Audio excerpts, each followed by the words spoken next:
أعوذ بالله من الشيطان الرجيم بسم الله الرحمن الرحيم والعاديات ضبحا فالموريات قدحا فالمغيرات صبحا فأثرن به نقعا فوسطن به جمعا إن الإنسان لربه لكنود وإنه على ذلك لشهيد وإنه لحب الخير لشديد أفلا يعلم إذا بعثر ما في القبور وحصل ما في الصدور إن ربهم بهم يومئذ لخبير۔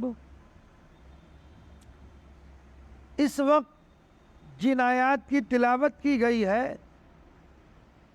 یہ سورۃ العادیات کی آیات ہیں۔ اس سورت کا نام سورہ عادیات کیوں رکھا گیا؟ وجہ ظاہر ہے کہ چونکہ اس سورت کی جو ابتدا ہو رہی ہے وہ عادیات ہی سے ہو رہی ہے، تو اس مناسبت سے یہ نام لے لیا گیا ہے۔ عادیات جمع ہے عادیتن کی، اور اس کے معنی آتے ہیں تیز دوڑنے والے گھوڑے۔ تو اس مناسبت سے، اس لفظ کی مناسبت سے اس کا نام عادیات رکھا گیا۔ یہ جو سورت ہے مکی سورت میں اس کا شمار ہے، بعض مفسرین نے اس کو مدنی بھی قرار دیا ہے۔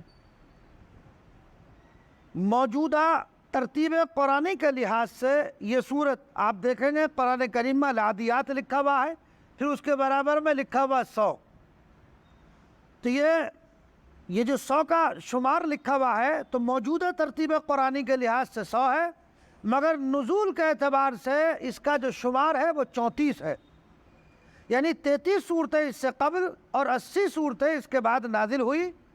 اس میں 11 آیات، 40 کلمات، 170 حروف مفسرین نے بیان کیے ہیں۔ اس سورت کا جو مرکزی مضمون ہے وہ اللہ تبارک و تعالیٰ کی نعمتوں کا احساس اور ان نعمتوں کے تقاضے اور نتیجے کے طور پر آخرت پر ایمان اور یقین۔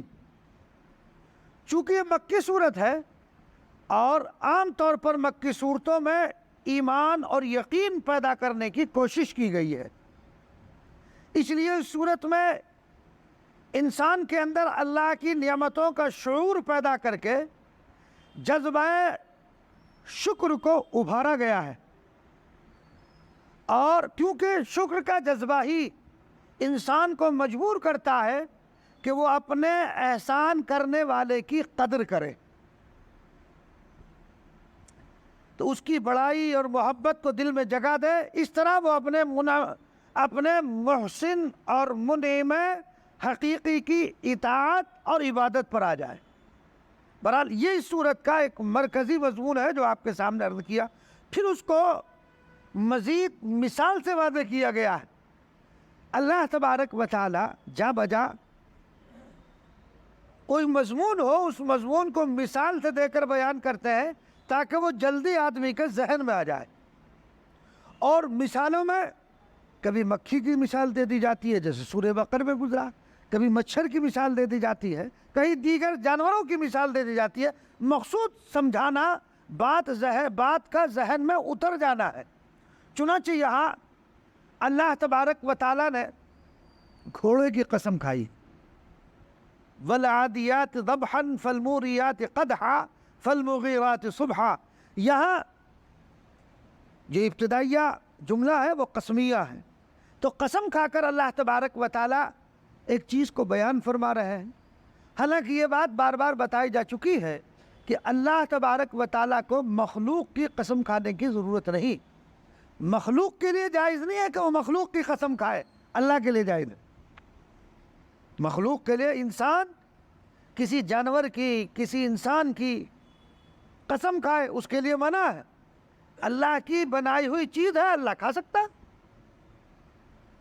تو یہاں پر جو قسم کھائی گئی ہے وہ گھوڑے کی، اس کی وجہ کیا ہے؟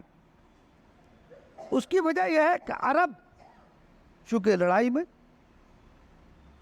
اور جنگ کا وہ دل دادا تھا، اس لیے عربوں کی زندگی زیادہ تر حصہ اسی میں گزرتا تھا، اور گھوڑا ان کی محبوب چیز تھی، وہ استعمال اس کے اندر ہوتا تھا۔ تو چونکہ وہ ان کی ایک محبوب چیز ہے، تو اس لیے اس کی قسم کھا کر ان کو یہ بات واضح کی گئی ہے، بتلائی گئی ہے۔ اور گھوڑے کے اندر کچھ خصلتیں اور کچھ صفات ایسی ہے جو پسندیدہ خصلتیں ہیں، جیسے کتے میں ہے، کچھ خصلتیں اللہ تبارک و تعالیٰ نے ہر جانور میں کچھ نہ کچھ خصوصیات اور خصلتیں رکھی ہیں جو پسندیدہ ہے۔ چنانچہ اگر آدمی ان خصلتوں کو اختیار کر لے تو ولی کامل بن جائے۔ گھوڑے میں جو خصوصیت ہے وفا شعاری، اطاعت و فرما برداری، بھئی آپ نے گھوڑے کو دانا اور گھاسی تو کھلایا ہے، پیدا تو نہیں کیا نا، پیدا تو رب العالمین نے کیا ہے۔ جب آپ اس کو دانا اور گھاس کھلاتے ہیں وہ آپ کا مطیع اور فرما بردار ہو گیا، تو یہ درس ہمیں دیا گیا اس بات سے، اس مثال سے، کہ ایک گھوڑا جانور ہو کر آپ نے اس کو دانا اور پانی کھلایا تو وہ آپ کی تابعداری کرنے لگا۔ تو جس رب نے تمہیں پیدا کیا ہے، جس ذات نے تمہیں پیدا کیا ہے، تم اس کی اطاعت اور فرما برداری تم نہیں کرتے ہو، جانور تمہاری کر رہا۔ تو بہرحال جانور کے اندر یہ جو گھوڑا ہے، اس کے اندر جو صفات ہے جس کی قسم کھائی گئی ہے وہ کیا ہے؟ چنانچہ پہلی صفت سنیے، وَالْعَادِيَاتِ ضَبْحًا، قسم ہے ان گھوڑوں کی جو ہانپتے ہوئے دوڑتے ہیں۔ گھوڑا اپنے مالک کا کیسا وفادار ہوتا ہے کہ اس کے اشارے پر اگر وہ دور ہے، اس نے اشارہ کیا، وہ دوڑتا ہوا آتا ہے، آتا نہیں آتا؟ آپ نے بھی دیکھا ہوگا۔ تو جو اس کی پرورش کرتا ہے، یعنی انسان جو اس کو دانہ دے رہا ہے، جو گھاس دے رہا ہے، ظاہری طور پر جو اس کو پرورش کر رہا ہے، حقیقتاً تو نشو و نما کرنے والی ذات اللہ تبارک و تعالیٰ کی ہے۔ الحمدللہ رب العالمین، جو تمام جہانوں کا پالنے والا ہے۔ تمام تعریف اس اللہ کے لیے جو تمام جہانوں کا پالنے والا ہے۔ تو رب العالمین، وہ گھوڑے کا رب بھی کون ہے؟ خداوند قدوس ہے، لیکن اس کی ظاہری پرورش میں بظاہر انسان کا ہاتھ نظر آتا ہے کہ اس کو دانہ دے رہا ہے، اس کو گھاس ڈال رہا ہے، اس کو پال اور پوس رہا ہے۔ تو آپ یہ دیکھیے کہ جانور ہو کر وہ انسان کی تابع داری اختیار کر رہا ہے، اس کے اشارے پر وہ چل رہا ہے۔ تو اس نے آواز لگائی، وہ دوڑتا ہوا، ہانپتا ہوا، کانپتا ہوا مالک کی طرف آتا ہے۔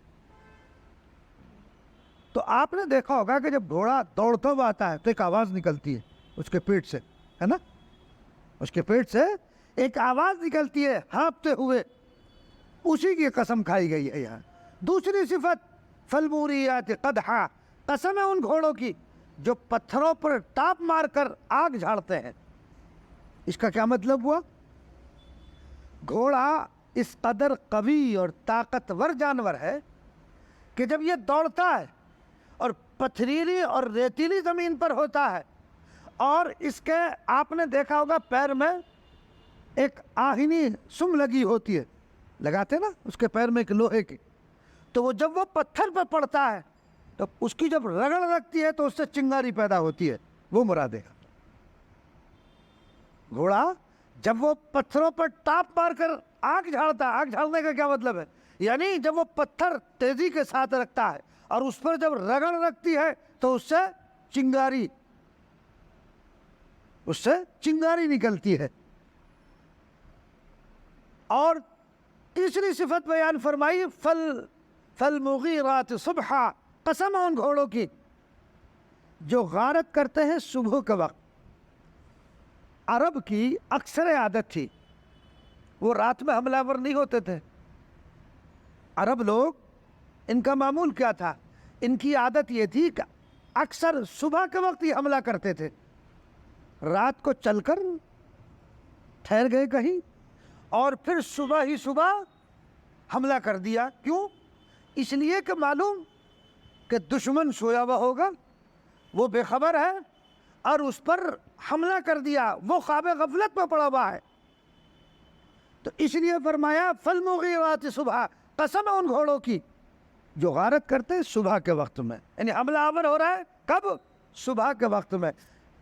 چوتھی فَأَثَرْنَ بِهِ نَقْعًا، قسم ہے ان گھوڑوں کی جو اس وقت غبار اڑاتے ہیں۔ گھوڑا جب قوت سے قدم رکھتا ہے اور تیزی کے ساتھ چلتا ہے صبح کے وقت بھی، حالانکہ رات میں شبنم پڑی اس کی وجہ سے زمین کچھ نہ کچھ اس کے اندر نمی رہتی ہے، لیکن وہ اتنی تیزی سے دوڑتا ہے اور اتنی قوت سے قدم رکھتا ہے کہ اس میں سے بھی گرد و غبار اڑنے لگتا ہے۔ تو صبح کے وقت حملہ کرنے اور پھر وہ اتنی قوت اور تیزی کے ساتھ دوڑتا ہوا غبار اڑاتا ہوا ہے، جیسے کہ دوپہر کا وقت ہو جب وہ دوڑے تو غبار اڑتا ہے، صبح کے وقت بھی اس کی کیفیت یہ ہوتی ہے کہ تیز رفتاری اور قوت سے جو قدم رکھ رہا ہے اس زمین پر بھی جہاں کچھ ہلکی پھلکی نمی ہے غبار اڑنے لگتا ہے۔ مطلب کیا ہے؟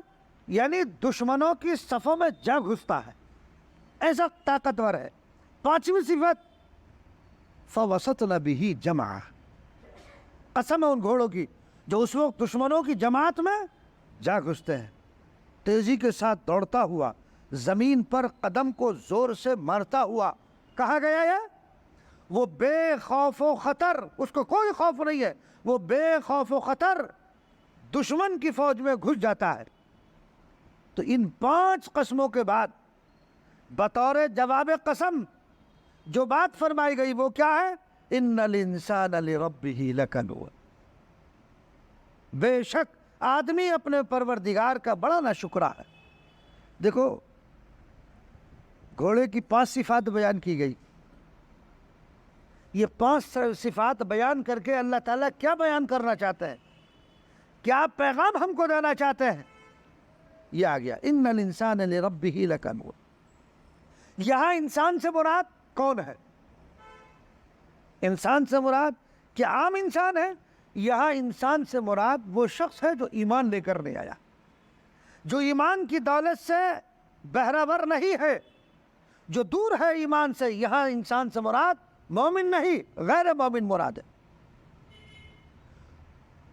تو جس کی توجہ ان گھوڑوں کی طرف دلائی جاتی ہے وہ دیکھو یہ بتانا چاہتے ہیں کہ گھوڑا اپنے مالک کا کتنا مطیع اور فرما بردار، وہ جنگ کے میدان میں بے خوف و خطر گھس جاتا ہے، اس کو کوئی خوف نہیں ہوتا ہے اپنے مالک کے اشارے کی بنیاد پر، تو وہ کتنا اپنے مالک کا مطیع اور فرما بردار ہے۔ اے انسان تو کتنا ناشکرا ہے، اللہ نے تجھے بہترین صحت دی، تیرا بہترین جسم بنایا، لیکن اس کے باوجود تیرے اندر وہ عقل، وہ تمیز، وہ شعور نہیں ہے کہ تو اللہ کی فرما برداری اور اطاعت نہیں کرتا ہے۔ یعنی جانور ہو کر جس کو آپ نے کیا دیا، پیدا نہیں کیا ہے اس جانور کو، اس جانور کی آپ نے پرورش کی ہے، اس کے نشو و نما میں آپ ذریعہ بنا ہے، وہ آپ کی فرما برداری کر رہا ہے۔ اور جس رب نے آپ کو یہ خوبصورت جسم دیا، یہ حسین اور جمیل شکل و صورت اللہ تبارک و تعالیٰ نے دی، تم اس کی اطاعت اور فرما برداری نہیں کر رہے ہو، یہ بتانا چاہتے ہیں، یہ سمجھانا چاہتے ہیں کہ گھوڑا تو اطاعت کر رہا ہے، وہ تو فرما برداری کر رہا ہے، لیکن آپ نہیں۔ یہ ایسا وفادار جانور ہے کہ اپنے مالک کو بچانے کے لیے اپنے آپ کو قربان کر دیتا ہے۔ چنانچہ دیکھوں گے آپ نے واقعات، سنے بھی ہوں گے واقعات، ہمارے ہاں کا خود واقعہ ہے کہ اپنے مالک کو بچانے کے لیے گھوڑے نے جان دے دی تھی۔ ڈکیت آ گیا تھا ان کے گھر میں، گھوڑا نے رسی کو توڑ کر اور ان ڈاکوؤں پر حملہ آور ہو گیا، انہیں مارا ہو۔ اب ان کے پاس بندوق تھی، بندوق سے انہوں نے مار دیا اور بھاگ گئے وہ، لیکن مالک بچ گیا، گھوڑا مر گیا۔ تو بہرحال اس کے اندر ایسا وفاداری کی خصلت ہے کہ یہ جان پر کھیل جاتا ہے اپنے مالک کو بچانے کے لیے، لیکن انسان اس کے اندر شعور پیدا نہیں ہو رہا، جبکہ عقل و شعور جو انسان میں ہے وہ جانور میں نہیں ہے۔ یہ پھر بھی باز نہیں آ رہا ہے، پھر بھی جو ہے یہ اللہ تبارک و تعالیٰ کی نافرمانی اور خدا بند قدوس کی نعمتوں کی ناشکری، تو اللہ تبارک و تعالیٰ نے اس انسان کو کتنی نعمتوں سے نوازا۔ ساری زندگی بھی اگر انسان اللہ کی اطاعت اور فرما برداری میں گزار دے تب بھی اللہ کی ایک نعمت کا شکر ادا نہیں ہو سکتا۔ دیکھو سانس کتنی بڑی اللہ کی نعمت ہے، اندر گیا اور پھر باہر آیا، اندر جانا الگ نعمت ہے، اس سانس کا باہر آنا یہ الگ نعمت ہے، اندر جا کے باہر نہ آئے تو آدمی ختم۔ کتنی بڑی نعمت ہے، یعنی انسان کی زندگی کا مدار ہے۔ اتنی بڑی نعمت سے اللہ نے نوازا، پھر بھی یہ ناشکرا بنا ہوا۔ تو کیا فرمایا؟ ان الانسان لربہ لکنود، بے شک آدمی اپنے پروردگار کا بڑا ناشکرا ہے۔ کتنی نعمتیں اس کے پاس موجود ہیں، مگر ان نعمتوں کے باوجود یہ اللہ کی نافرمانی کرتا ہے۔ اور یاد رکھو پھر اگر تم اللہ کی نافرمانی سے باز نہ آئے تو خداوند قدوس نے نمرود کا، حامان کا کیا حال کیا؟ ان کے پاس دولت کی ریل پیل تھی، ان کے پاس مال و زر ان کے پاس موجود ہے، لیکن اللہ کی نافرمانی اور سرکشی میں جب یہ آگے بڑھے خداوند قدوس نے ان کو تباہ اور ہلاک اور برباد کر دیے۔ انسان کے پاس جو کچھ ہے وہ سب اللہ کی عطا ہے، اچھی صحت ہے، پیسہ ہے، مال ہے، یہ سب اللہ کی عطا ہے، آپ کا کچھ نہیں ہے۔ پھر انسان کس چیز پر گھمنڈ کر رہا، پھر انسان کس نعمت پر اترا رہا ہے، جبکہ کوئی نعمت اس کی نہیں ہے، سب اللہ تبارک و تعالیٰ کی دی ہوئی ہے۔ تو اس لیے اس انسان کو اپنے مالک حقیقی کو پہچاننے کی کوشش کرنی چاہیے، اس کی اطاعت اور فرما برداری کرنی چاہیے۔ اور اگر اس کی اطاعت اور فرما برداری نہیں کرو گے، ناشکری کرو گے، تو نتیجہ کیا ہوگا؟ تم ایک گھوڑا اس جانور سے بھی زیادہ ذلیل اور بدتر ہو جاؤ گے۔ وہ فرما برداری کی بنیاد پر کہاں پہنچا، کیا رتبہ ملا، ہے نا؟ اور تم نے اگر فرما برداری نہیں کی تو تم اس جانور سے بھی بدتر ہو۔ آدمی جانور سے بھی بدتر ہے نا پھر تو۔ بھئی وہ بھی چارہ کھا رہا، سو رہا، اس کا کوئی کام نہیں، اللہ نے انسان کو عقل دی، شعور دیا، بہترین سانچے میں اس کو ڈالا، پھر یہ کھا رہا، سو رہا، یہی اس کا مقصد ہے زندگی، تو بیکار ہے، جانور سے بھی بدتر ہے۔ یہ تو وہ طریقہ ہے جو جانوروں کا۔ تو انسان کو اندر اطاعت، شکر گزاری، فرما برداری کا مادہ پیدا ہونا چاہیے۔ اسی کو اللہ تبارک و تعالیٰ آگے فرمایا کیا؟ وَإِنَّهُ عَلَى ذَلِكَ لَشَهِيدٌ، اس کو خود بھی اس کی خبر ہے۔ یعنی انسان خود اپنی ناشکری پر زبان حال سے گواہ ہے۔ اگر یہ اپنے دل کی آواز کو سنے اور اس کی طرف متوجہ ہو تو اس کا دل کہہ رہا ہے تو بڑا ناشکرا ہے۔ آپ خود اندازہ کر سکتے ہیں پریکٹیکل طور پر، اللہ کی نافرمانی کر رہے ہیں لیکن آپ کا ضمیر آپ کو جھنجھوڑ رہا ہے، کیا کر رہے ہو بے؟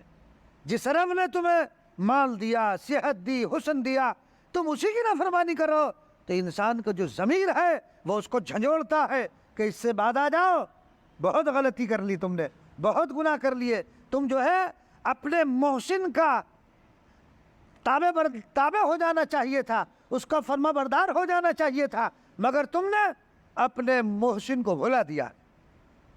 تو اس کا ضمیر کیا کرتا ہے؟ جھنجھوڑتا ہے کہ کیسا یہ ناشکرا ہے۔ اور خود آپ کو تجربہ بھی ہوگا، بعض مرتبہ انسان تنہائی میں بیٹھ کر کہتا ہے کہ اللہ نے مجھے اتنی نعمتیں دی ہیں مگر میں اس کی کیسی ناشکری پر لگا ہوا ہوں، کیسی میں ناشکری کر رہا ہوں، یعنی اس کا دل خود اس کو ملامت کرتا ہے۔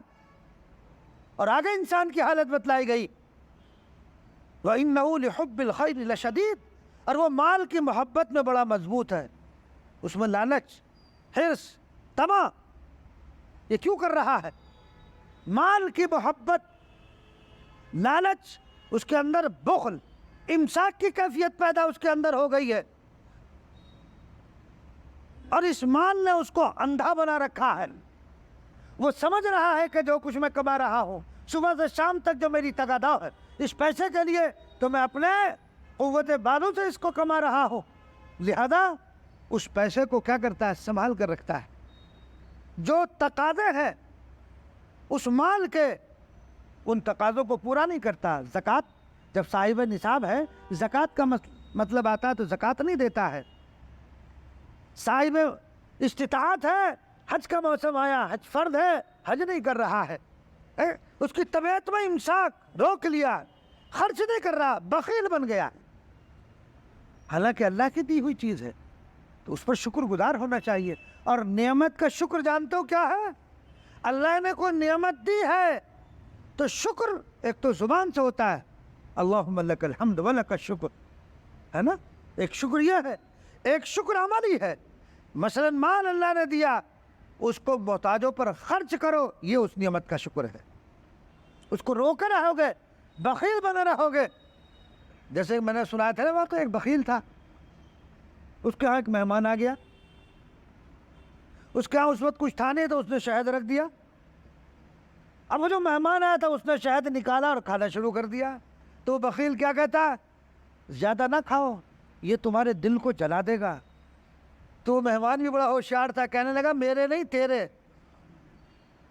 میرے دل کو نہیں، تیرے دل کو، تیرا دل جل رہا، میں کھا رہا ہوں، تو بخیل ہے۔ تو یہ بخیل جو ہے نا، یہ بخالت اچھی چیز نہیں ہے۔ اللہ نے جس کو جس حیثیت کا بنایا ہے، اس حیثیت کے اعتبار سے آدمی کو مال خرچ کرنا چاہیے۔ نبی کریم صلی اللہ علیہ وسلم کی زندگی کا آپ مطالعہ کریں، پڑھیں، دیکھیں آپ کی سیرت کو۔ جو آیا دوسروں پر خرچ کیا، آپ نے اپنے مقابلوں کو پر دوسروں کو ترجیح دی ہے۔ جو آیا خرچ کر دیا، آپ کے پاس نہ ہوا قرض لے لیا۔ بہت سارے واقعات ہیں، روایات میں بھرے پڑے ہیں۔ تو اس لیے آدمی کے اندر امساکی کیفیت نہیں ہونی چاہیے، روکے رکھنا، بیٹھ جائے بس، مر جائے گا سارا، یہ جو گتو رکھا رہ جائے گا، کس کے کام آئے گا؟ وہ سب دوسروں کے کام آئے گا، اس پر پھر لڑائی جھگڑے ہوں گے۔ ہر ایک دعویٰ کرے گا میرا باپ میرے لیے چھوڑ کے گیا، وہ کہے گا میرے لیے چھوڑ کر گیا۔ تو اس لیے خرچ کر لو۔ تو یہ جو مال کی محبت ہے نا، اس میں یہ اس قدر غرق ہو گیا ہے کہ منعم حقیقی کو فراموش کر بیٹھا، ایسا مگن ہو گیا دنیا میں کہ اللہ کو بھول گیا۔ یہ بھول گیا کہ یہ نعمت دینے والا مجھے کون ہے، یہ بھول گیا، اس کے ذہن سے نکل گیا۔ یہ سمجھ رہا ہے میں جو کاروبار کر رہا ہوں اس سے اس سے جو ہے میرے پاس مال آ رہا ہے، یہ نہیں دیکھ رہا کہ بھئی یہ کاروبار کی صلاحیت کس نے دی ہے، یہ عقل و فہم اور فراست کس نے دی ہے؟ یہ اللہ نے عطا کی ہے۔ جو کچھ آ رہا ہے تمہارے پاس وہ اللہ کی عطا ہے۔ تو یہ ایسا مست ہو گیا کہ منعم حقیقی کو بھلا بیٹھا۔ آگے چل کر انجام کیا ہونے والا ہے اس ناشکری کا؟ کیا فرمایا؟ افلا يعلم اذا بعثر ما في القبور وحصل ما في الصدور ان ربهم بهم يومئذ لخبير۔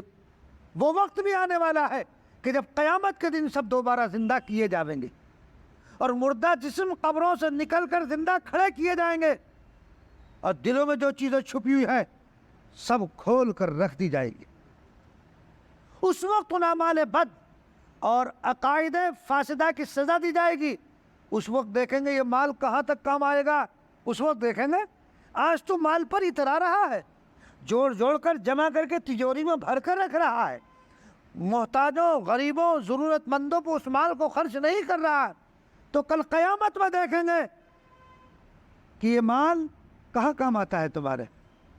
تم نے اس مال کی خاطر جھوٹ بولا تھا نا، لوگوں کو دھوکہ دہی کی تھی، لوگوں کے ساتھ دھوکے کا معاملہ کیا تھا نا، تو قیامت میں دیکھنا کہ وہاں یہ مال تمہارے کام آئے گا، بالکل کام آنے والا نہیں۔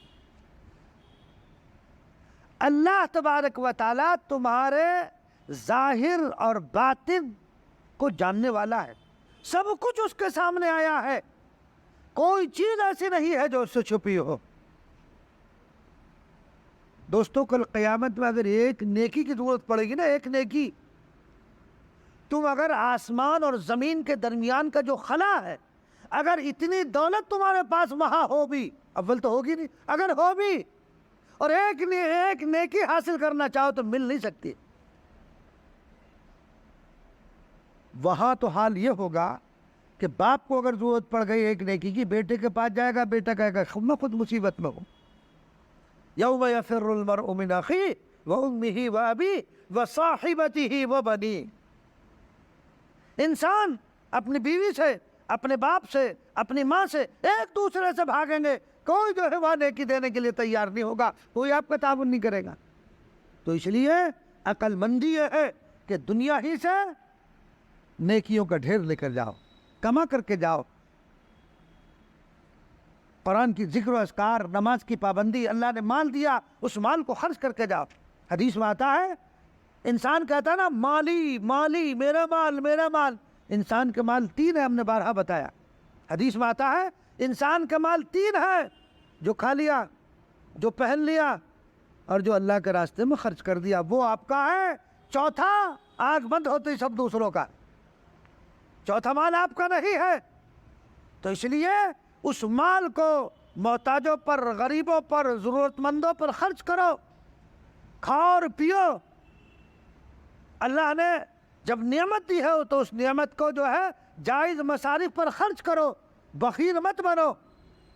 تو بہرحال تو انسان کو آگاہ کیا گیا ہے کہ دیکھو اللہ نے کتنی نعمتوں سے تمہیں سرفراز کیا ہے، اور ایک گھوڑا جو جانور ہو کر اپنے مالک کی فرما برداری کر رہا ہے، تمہیں چاہیے کہ جس ذات نے تمہیں پیدا کیا ہے، پیدائش سے ماں کے پیٹ میں تمہیں رکھا، تم پھر باہر آئے اور تمہیں جوانی عطا کی، پھر بڑھاپا آئے گا، پھر تم دنیا سے رخصت ہو جاؤ گے، کتنے مراحل سے گزرے، یہ تمام کے تمام مراحل میں قدرت خداوندی کار فرما ہے۔ تو تم جو ہے اللہ کے مطیع اور فرما بردار ہونا چاہیے، تمہیں تو اور زیادہ اس جانور سے زیادہ ہونا چاہیے، مگر تم اس جانور سے بھی بدتر ہو کہ گھوڑا تو تابعداری کر رہا ہے لیکن یہ انسان اللہ کی تابعداری نہیں کر رہا ہے۔ یہی اس سورت کا جو اصل مضمون ہے وہ یہی ہے جو پیغام دیا گیا ہے۔ لہذا ہمیں کیا چاہیے؟ ہمیں بھی اللہ تبارک و تعالیٰ کی اطاعت اور فرما برداری کرنی چاہیے اور اس کی نعمتوں پر شکر گزاری ہونی چاہیے۔ اللہ تعالیٰ مجھے بھی آپ کو بھی عمل کرنے کی توفیق عنایت فرمائے۔ یہ سورہ عادیات ہماری مکمل ہو گئی، انشاءاللہ اس کے بعد سورۃ القاریہ ہے، وہ انشاءاللہ آئندہ اللہ تبارک و تعالی ہم سب کو عمل کی توفیق عنایت فرمائے۔ اللہم صلی علی سیدنا و نبینا و مولانا محمدا عبدہ و رسولہ ربنا ظلمنا انفسنا وان لم تغفر لنا وترحمنا لنکونن من الخاسرین لا الہ الا انت سبحانک انی کنت من الظالمین۔ اے اللہ ہمارے گناہوں کو معاف فرما، ہماری خطاؤں کو درگزر فرما، ہم سب پر کرم اور رحم کا معاملہ فرما، آنے والی بلیات سے ہم سب کی حفاظت فرما۔ اے اللہ تو ہم سے راضی ہو جا، رضا والے اعمال کی توفیق میسر فرما۔ رب کریم مسلمان پریشان حال ہے جہاں جہاں بھی ہے، اے اللہ تو ان کی غیب سے مدد فرما، خداوند قدوس ان کی اعانت اور نصرت فرما، آنے والے برے حالات سے ہم سب کی حفاظت فرما۔ اے اللہ اس بارش کو ہمارے لیے نافع بنا، زار سے حفاظت فرما۔ الہ العالمین جو لوگ پریشان حال ہیں، جن کے گھر بہہ گئے، ڈوب گئے، اے اللہ الہ العالمین ان کی غیب سے کفالت فرما، نعم البدلت ان کو عطا فرما۔ الہ العالمین ہم سب کو سنت و شریعت پر عمل کرنے کی توفیق عنایت فرما۔ اے اللہ گمراہی سے ہماری حفاظت فرما، ارتداد سے ہماری حفاظت فرما، ذہنی اور فکری گمراہیوں سے ہماری حفاظت فرما، مرتے دم تک صراط مستقیم پر گامزن فرما، اور ان دعاؤں کو محض اپنے فضل و کرم سے قبول فرما۔ وصلی اللہ تعالی علی خیر خلق محمد وعلی آلہ اصحابہ اجمعین برحمتک یا ارحم الراحمین۔